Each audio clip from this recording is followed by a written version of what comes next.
Hello everyone, welcome to today's video on CPU scheduling.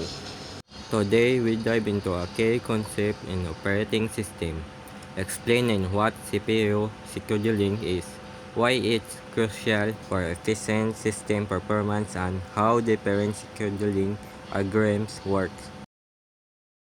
What is the CPU scheduling?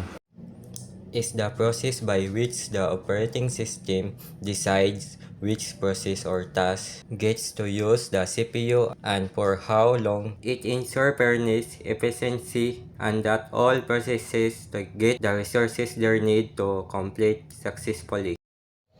Why is it important? Without effective CPU scheduling, your computer will run slow, inefficiently, and sometimes crash. By using algorithms to allocate CPU time wisely, system can handle multiple processes at once without any one of them monopolizing the CPU.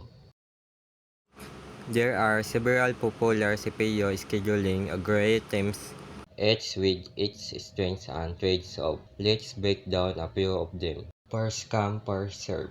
This is the simplest one. Processes are executed in the order they arrive, but it can lead to a long waiting time if a longer task arrives first. Shortest job next.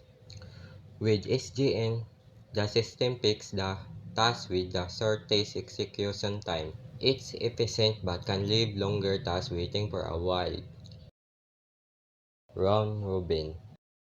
Round robin assigns a fixed time slice for each task and rotates through them. It's a fair method, but can be inefficient if time slices are too short. Priority scheduling. In priority scheduling, processes are assigned priorities.